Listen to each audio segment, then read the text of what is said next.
नमस्कार, स्वागत है आपका एनपीसी न्यूज में। बड़ी खबर कोरोना वायरस पर। कोविड-19 हल्के लक्षण वाले कोविड-19 के 7 अलग अलग स्वरूपों की हुई पहचान। वैज्ञानिकों ने हल्के लक्षण वाले कोविड-19 के 7 अलग अलग स्वरूपों की पहचान की है और पाया है कि कोरोना वायरस संक्रमण 10 सप्ताह बाद भी रोग प्रतिरोधक प्रणाली में महत्वपूर्ण बदलाव छोड़ जाता है।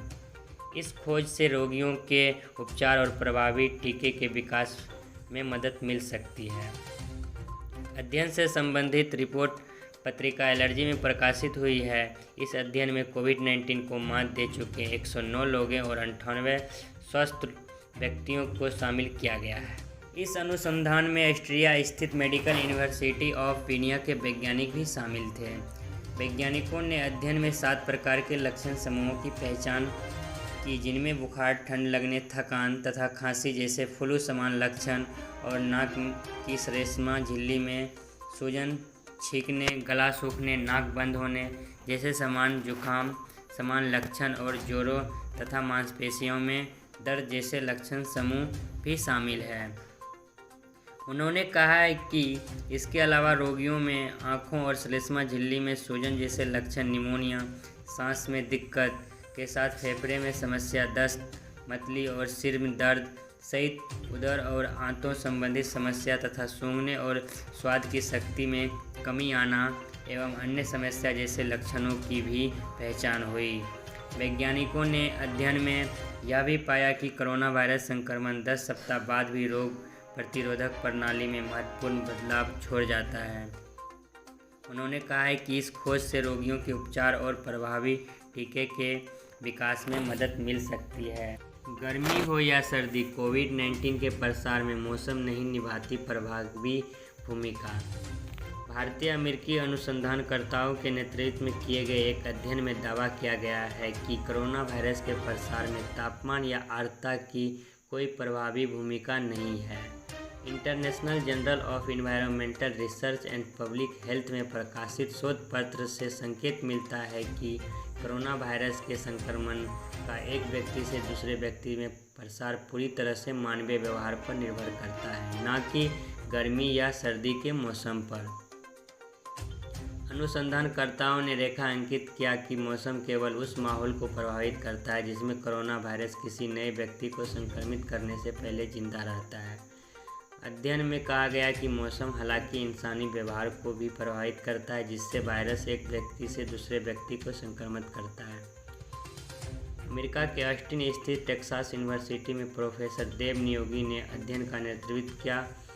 उन्होंने कहा, मौसम का प्रभाव कम है और अन्य पहलू जैसे लोगों की आवाजाही आदि संक्रमण के प्रसार में अधिक प्रभावी है। संक्रमण के प्रसार के संदर्भ में विभिन्न कारकों को देखें तो मौसम आखिरी है। अध्ययन में मौसम को हवा के तापमान के बराबरी परिभाषित किया गया, जो तापमान और आर्द्रता का संयुक्त मूल्य है। वैज्ञानिकों ने फिर इस आधार पर मार्च से जुलाई 2020 अमेरिका के विभिन्न इलाकों, देशों, क्षेत्रों और दुनिया के स्तर पर कोरोना वायरस का प्रसार का विश्लेषण किया।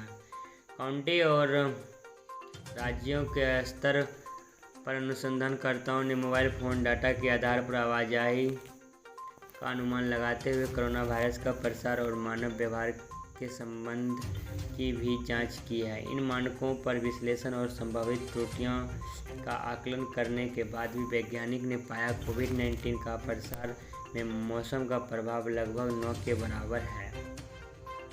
अनुसंधानकर्ताओं के मुताबिक संक्रमण के प्रसार में मौसम का महत्व 3% से भी कम है और ऐसे किसी विशेष मौसम का संकेत नहीं मिला जिससे कोरोना वायरस तेजी से फैलता हो। अनुसंधानकर्ताओं ने पाया कि इसके उल्टे इंसानी व्यवहार का सबसे अधिक असर संक्रमण के प्रसार में होता है। उन्होंने बताया कि कोरोना वायरस के प्रसार में यात्रा और घर से बाहर रहने की भूमिका अहम है। आंकड़ों के मुताबिक बीमारी के प्रसार में दोनों कारकों का योगदान क्रमशः 34 और 26% है। अनुसंधानकर्ताओं ने रेखांकित किया कि संक्रमण के प्रसार में 2 और कारण, आबादी और शहरी भीड़ भाड़, अहम है, जो क्रमशः 23 और 13% योगदान रहते हैं। कोरोना प्रसार रोकने के लिए जर्मनी जल्द करेगा एंटीजन टेस्ट। एक तरफ जहां यूरोप कोरोना संक्रमण की बढ़ती दूसरी लहर के सिलसिले को रोकने और तोड़ने की कोशिश में लगा है, वहीं जर्मनी संक्रमण पर लगाम लगाने के लिए रैपिड एंटीजन परीक्षण पर भरोसा कर रहा है। अपनी टेस्टिंग क्षमता को बढ़ाने के लिए जर्मनी सस्ते और जल्दी नतीजे देने वाले तरीकों का इस्तेमाल करने पर जोर दे रहा है। इसे रैपिड एंटीजन टेस्ट कहा जाता है। इसके जरिए 15 से 20 मिनट में नतीजा मिल सकता है। हालांकि कुछ वैज्ञानिकों का मानना है कि ये टेस्ट कम विश्वसनीय होते हैं। जर्मनी अन्य यूरोपीय देशों की तुलना में संक्रमण को बेहतर ढंग से काबू करने में कामयाब रहा है। अब इसने हर महीने लाखों एंटीजन परीक्षण करने की योजना बनाई है। जर्मनी की चांसलर एंजेला मार्केल ने कहा है कि हम अब एंटीजन टेस्ट जैसी नई एक रणनीति लागू करने जा रहे हैं। इसका उपयोग नर्सिंग होम में रहने वाले रोगियों, कर्मचारियों और महत्वपूर्ण रूप से उनसे मिलने वाले लोगों का परीक्षण करने के लिए किया जाएगा। इससे काफ़ी हद तक संक्रमण को फैलने से रोकने में मदद मिलेगी।